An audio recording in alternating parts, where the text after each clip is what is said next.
Authentic is sponsored in whole by Voice of Prophecy. Well, we're going to do it again, and I'm hoping for the last time. If you've had people bothering you with all that really weird flat earth stuff, trying to tell you the flat earth is the historical Christian position, well, you might just want to see today's episode. Welcome to Authentic. Shawn Boonstra explores real existential questions about the meaning of your life and how you can live a genuine human existence.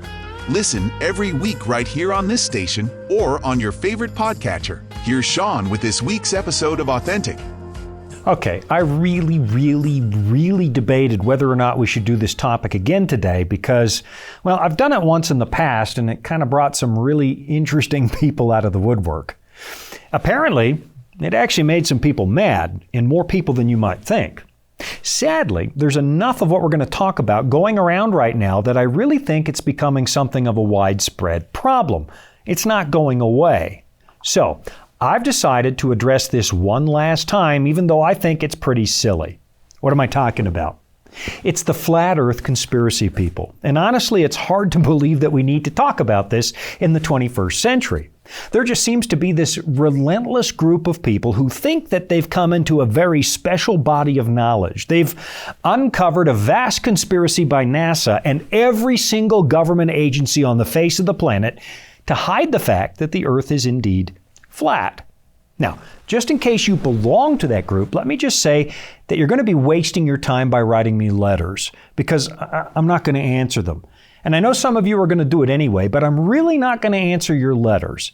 And yes, I absolutely believe in the Bible. Anybody who watches this program knows that I do. And no, I don't have to give any more answers after today. I really don't. All I'm going to do today is point out something I think is really important. You see, there's this misguided idea going around that the medieval Christian church actually believed the earth was flat. That it took the likes of Galileo, Copernicus, and finally Columbus and Magellan to disabuse the church of this idea. And honestly, this is important to think about because I've discovered a decidedly religious tone with a lot of these flat earth folks. I mean, there really are secular flat earth people as well, but from where I sit as a minister, they don't seem to get quite as worked up as the religious folks. The religious flat earth believers appear to think they've stumbled across a great conspiracy that must be exposed, that your salvation might be at stake if you don't accept what they're telling you. I've had these people show up at events where I'm speaking, and they'll follow me around, telling me that they're worried about how God's going to deal with me if I don't sit down and listen to them. And I can assure you, according to this book, my salvation has nothing to do with the shape of the earth. But now let's get back to this idea that the church has historically taught that the earth is flat and only changed that in recent history. This is an idea that some atheists love to promulgate because it makes Christians look a little ridiculous. But wouldn't you know it? It's not actually true. The church did not teach that the earth is flat, and neither did medieval Christian scholars. We've known the earth as a sphere for a really long time. Of course, that doesn't mean that the idea of a flat earth never showed up among Christians at all, because it did. And it's happening again. But today, it's the history of how this happened that I want you to think about, because it's not what you've been told, not even close. You really can find ancient Christian writers who promoted the idea of a flat earth. But here's the catch. There were only two of them. And until the 17 and 1800s, the rest of Christianity didn't take those guys seriously on just about anything they said. And I'll tell you who they were in just a moment. But before I get to that, let me introduce you to two other guys who were very popular speakers back in the 19th century because they traveled the countryside telling people that science and the Bible were irredeemably opposed to each other. Their names were John William Draper and Andrew Dickson White. Back in 1874, John William Draper published a book called A History of the Conflict Between Religion and Science. It was a bit of a manifesto, really a polemic work designed to ridicule the intelligence of most Christians. And because Draper had published a very popular history of science before he put this book out, and because he was a very popular and gifted speaker, a lot of people took this work to heart. Now, I'll give him credit where credit is due. He rightly pointed to the rise of Constantine in the marriage of church and state as a key turning point here in the West, a point where the church began to prize political power more than it did preaching the gospel. If you've been watching this show, you know I believe that's true. The marriage of church and state back in the 4th century was not a good thing and led to some really embarrassing episodes for the church. Like the burning of heretics at the stake and those kinds of things. But then Mr. Draper went one step further and suggested that the church rejected rationality and science at the very same time. Here's what he actually wrote. The antagonism we thus witness between religion and science is the continuation of a struggle that commenced when Christianity began to attain political power. Now, you'll notice that this is a popular sentiment to this day, much to the chagrin of a growing number of scientists who now realize that what you and I just read isn't actually true. The other guilty party in this story was the guy by the name of Andrew Dixon White, who was also a brilliant public speaker who never really had much trouble attracting an audience.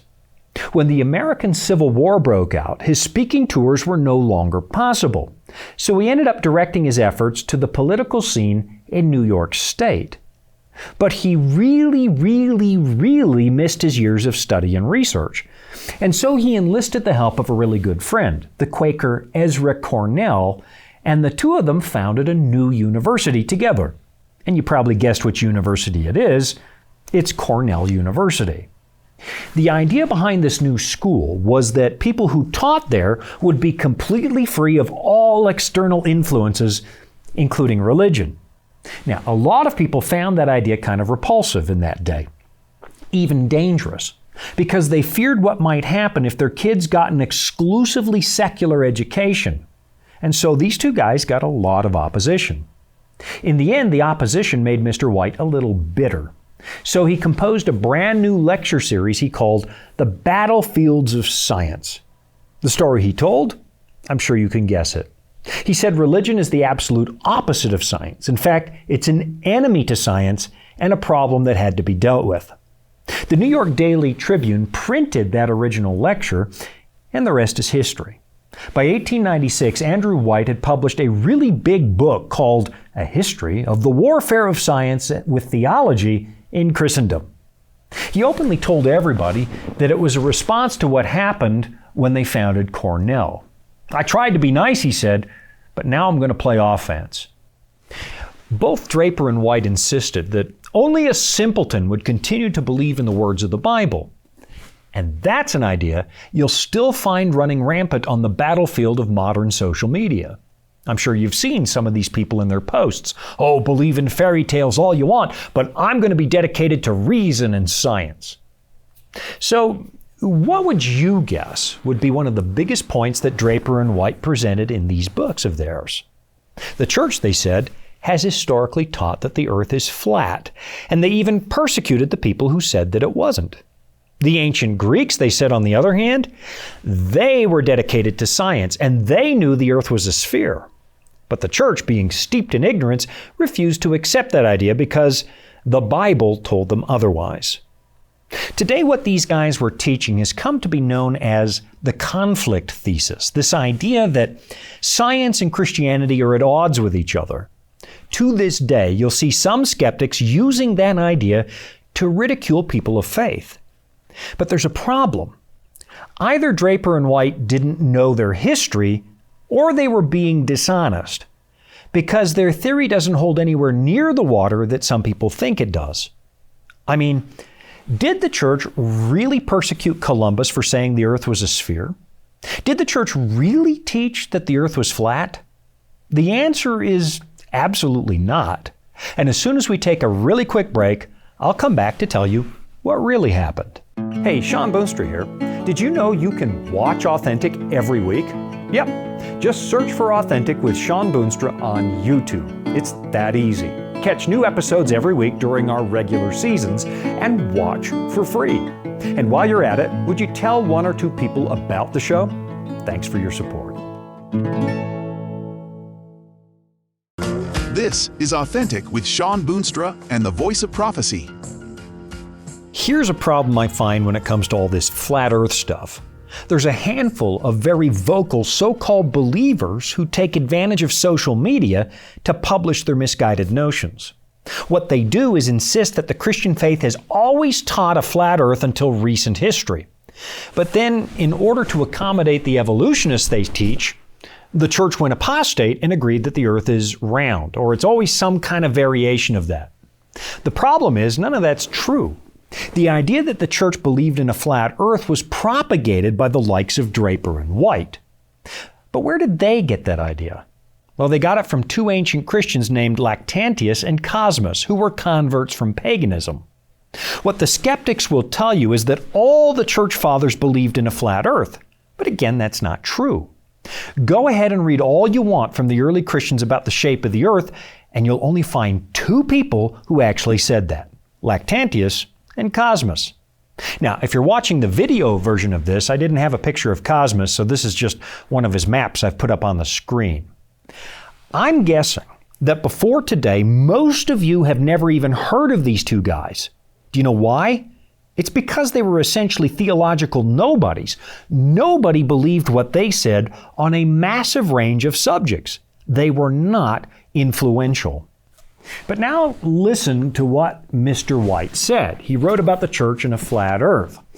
And he writes, "Some of the foremost men in the church devoted themselves to buttressing the model with new texts and throwing about it new outworks of theological reasoning.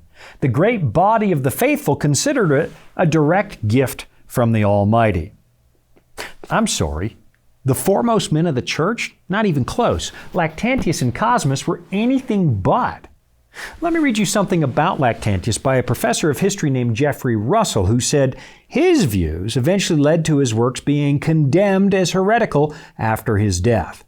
Now, Lactantius died in AD 325, which you'll note is a very long time ago. He continues, "He maintained, for example, that God wills evil as a logical necessity, and that Christ and Satan are metaphorical twins, two angels, two spirits, one good and one evil, both created by God." In other words, Lactantius was a heretic. So it seems a little weird that Draper and White would insist that he was some kind of foremost thought leader in the early church. He wasn't. But of course, what about Mr. Cosmas, the other flat earth Christian from the very ancient past? Well, you get the same story. People liked him at the time because he was eloquent, but you will search high and low for the medieval scholar who took him seriously. Both of these guys were theological nobodies. And wouldn't you know it, if you go back and read the real influencers of the early church, guys like Augustine or Aquinas, you will not find them talking about a flat earth. They said it was round. You know why? It's because the Christian church has always believed that. But just in case you're not convinced, let me read you just a little bit more, this time from the work of Alan Chapman, a historian at Oxford. This comes from his book, Slaying the Dragons. He says, "Let us be clear about one thing. No medieval scholar of any worth thought that the earth was flat.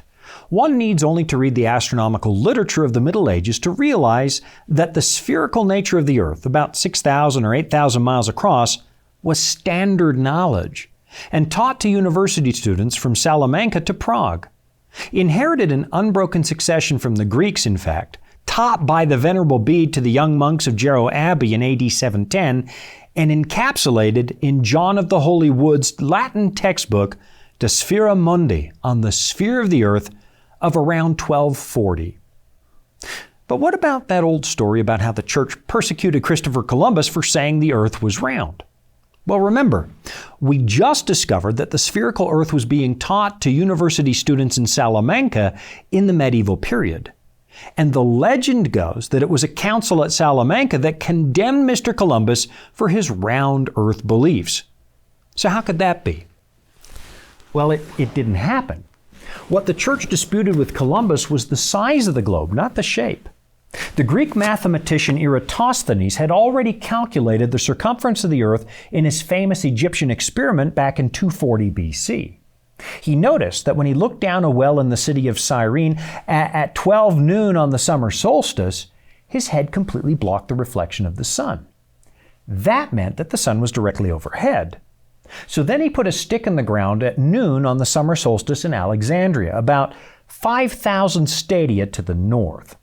His stick now cast a shadow because the sun was to the south and not directly overhead. And the angle of the shadow was 7 degrees 12 minutes, which is 1/50th of a circle. So he multiplied 5,000 stadia by 50 and came up with a remarkably accurate number. In fact, he actually came within 100 miles of the actual circumference of the Earth. The problem that Columbus faced had nothing to do with a flat Earth. His problem was that he was using a different measurement. We think it was one that was calculated by Ptolemy.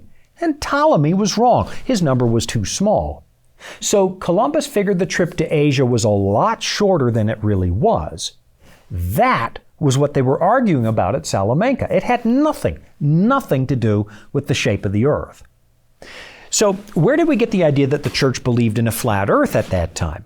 Well, we got it from an American novelist, Washington Irving, who wrote a fictionalized account of Columbus back in 1828. And he wrote this: Columbus was assailed with citations from the Bible and the Testament, the book of Genesis, the Psalms of David, the prophets, the epistles, and the Gospels. To these were added the expositions of various saints and reverend commentators, St. Chrysostom and St. Augustine, St. Jerome and St. Gregory, St. Basil and St. Ambrose. You see, Irving wanted us to think that the church was quoting the ancient church fathers to prove the earth was flat. And in the novel, when Columbus tries to refute these guys, they mock him. But again, none of that ever happened. Sometimes when you go back and read history, it can seem a little bland. So maybe we can forgive Mr. Irving for trying to spice it up a little bit. Except that his wrong ideas kind of took root. The problem today is that even well-meaning Christians are starting to buy this idea, and they insist that the flat earth was Christianity's traditional position. And it wasn't. And in the process, these people are giving skeptics plenty of fuel for their fire because they're making the faith community seem absolutely ridiculous. I mean, let's just think about this. What would it take to get the whole world to tell the same scientific lie? Every single scientist at NASA, every politician, every church leader, every photographer, every astronomer, absolutely everybody on the earth has to cooperate. If you've ever tried to keep a secret, you know how preposterous that is. And here's the ironic thing. Flat earth Christians will tell you that they're trying to defend the Word of God against the godless, against the evolutionists, and wouldn't you know it? It was the skeptics, guys like Draper and White, who made that story up in the first place to discredit the church and defend Darwin. But Christians really believe that, Shawn. The round earth is a new idea. No, it's not. Not even close. And after we take another really quick break, I'll demonstrate that. So enjoy your ride on this very round ball we call home, and I'll be right back after this. Here at the Voice of Prophecy, we're committed to creating top-quality programming for the whole family, like our audio adventure series, Discovery Mountain. Discovery Mountain is a Bible-based program for kids of all ages. Your whole family will enjoy the faith-building stories from this small mountain summer camp and town. With 24 seasonal episodes every year and fresh content every week, there's always a new adventure just on the horizon. Check it out today at discoverymountain.com. This is Authentic with Shawn Boonstra and the Voice of Prophecy. There are people out there who want you to believe that the Christian church actually thought the earth was flat up until relatively recent times. But honestly, these folks just haven't done their homework. You might remember reading Canterbury Tales by Geoffrey Chaucer when you were in high school. It's a collection of stories told by travelers to pass the time. And here's a line you find in the chapter called The Franklin's Tale. Aurelius, with blissful heart anon, answered thus, Fly on 1,000 pound, this wide world, which that men say is round. Wait a minute, I thought these guys believed the earth was flat. This was written more than 100 years before Columbus, and nobody tried to burn Chaucer at the stake for writing that. Now here's the Venerable Bede, who lived in the late 600s and early 700s AD, and he's writing a textbook. He said, The cause of the unequal length of the days is the globular shape of the earth. For it is not without reason that the sacred scriptures and secular letters speak of the earth as an orb. For it is a fact that the earth is placed in the center of the universe, not only in latitude, as if it were round like a shield, but also in every direction, like a playground ball, no matter what way it is turned. Now that was a good 800 years before Columbus. And you'll notice how careful he is. He says the earth is not like a shield or a disc, which is what the flat earth people want you to believe that the earth church used to teach. But hundreds of years ago, Bede was telling his students, it's a sphere. It's a ball. About all we can criticize there is the way he places the earth at the center of the universe, which we did believe at the time. And you know what never happened? The Venerable Bede was not condemned by the church for saying that. You know why? They all knew the earth was a sphere, full stop. Historically speaking, there are only two exceptions, Lactantius and Cosmas, and nobody took them seriously. And this idea that Columbus's crew was terrified they were going to sail off the edge of the earth, also nonsense. I mean, they did have two complaints. One, that the trip was taking longer than expected, and two, it might be impossible to get back home because the winds were going in the wrong direction. But all those men knew the earth was a sphere. And I know right now there are some people watching or listening who are getting mad, and you think I'm a deceiver or that I don't believe the Bible. I can assure you, I believe it. I spend hours in the Bible every single day. But just for the sake of argument, let's say you're right, just for a moment. The earth is a disk covered by an impermeable canopy. The moon landings were faked by Kubrick, and we've never been to space, and there's a massive conspiracy keeping us from seeing what's on the other side of the ice wall in Antarctica. Let's just say, for the sake of argument, all of that is true. I still have a question for you. So what? I think I asked that the last time we talked about this, but again, so what? What difference does this make to your daily life?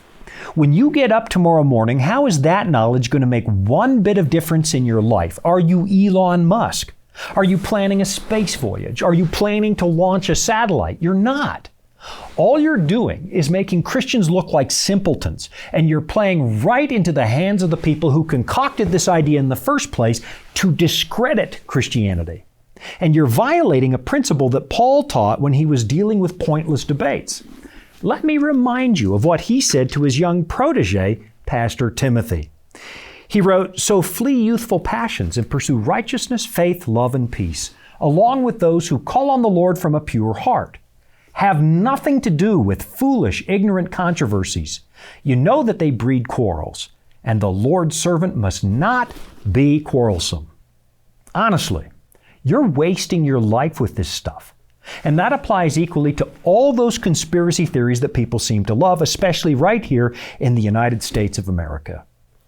The gospel is magnificent the way it is, and it doesn't need your help to make it more sensational. So stop! For the life of me, I can't think of one good outcome here. Instead of attracting people to the scriptures, you're playing into the hands of the skeptics. You're actually promoting the idea that faith and science are opposed to each other, and they're not.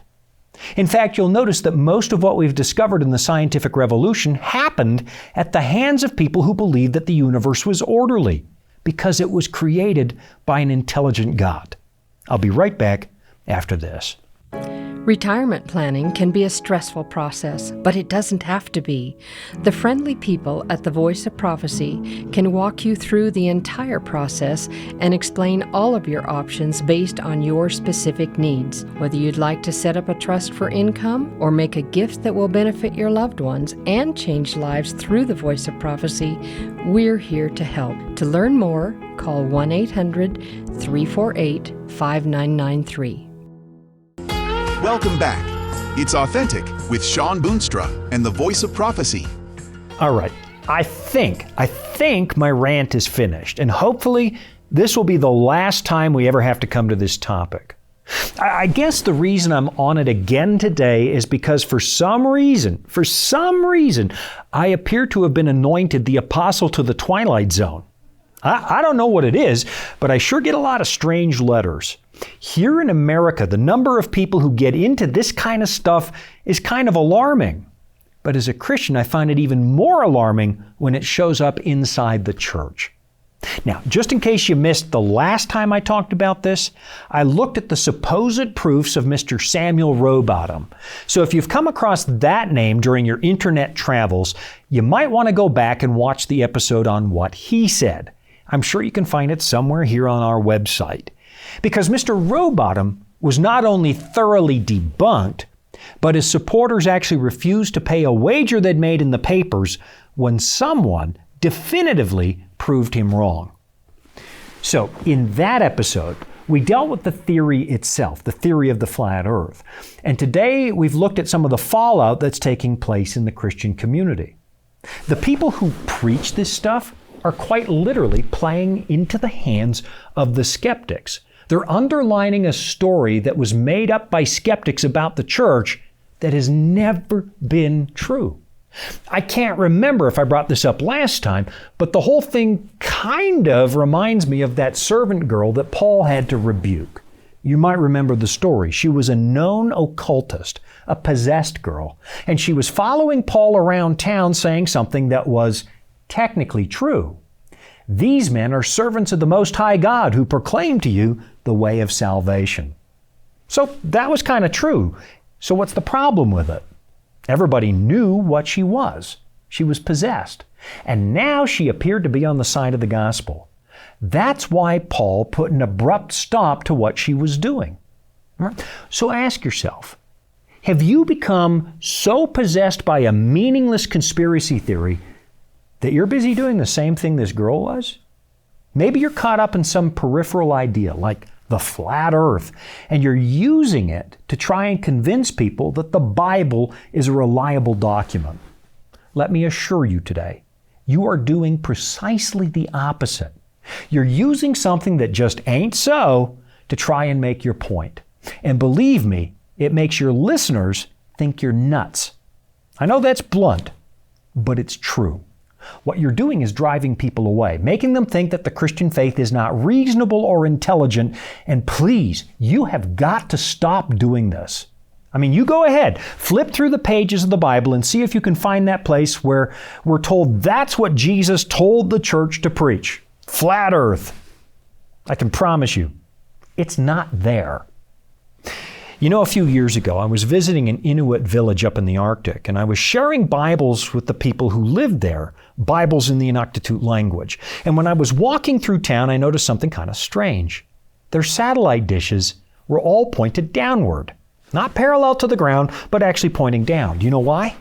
They're trying to get the signals that spill over the horizon from the satellites that orbit the planet close to the equator. And I suddenly smiled as I thought about it, because this signal, this show, goes up there too on those very satellites. And what am I beaming up there? The story of the Bible, which does not disagree with how this word is getting up there to the Arctic. In fact, I've been teaching the Bible over satellite for a really long time now, and once in a while I go outside at night and I watch those satellites pass over my head, and I thank God that I live in a time when those are available to me. And now I hope I've said my final piece. Time to quit wasting our lives on meaningless conspiracies, because people have real problems and the shape of the planet isn't one of them. Thanks for joining me. You've been watching Authentic. You've been listening to Authentic, sponsored by Voice of Prophecy. Remember, you can listen every week right here at the same time. And thank you. Authentic is funded by listeners just like you. You can support at voiceofprophecy.com. That's also where you can find all the episodes you missed, or where you can listen again. That's voiceofprophecy.com.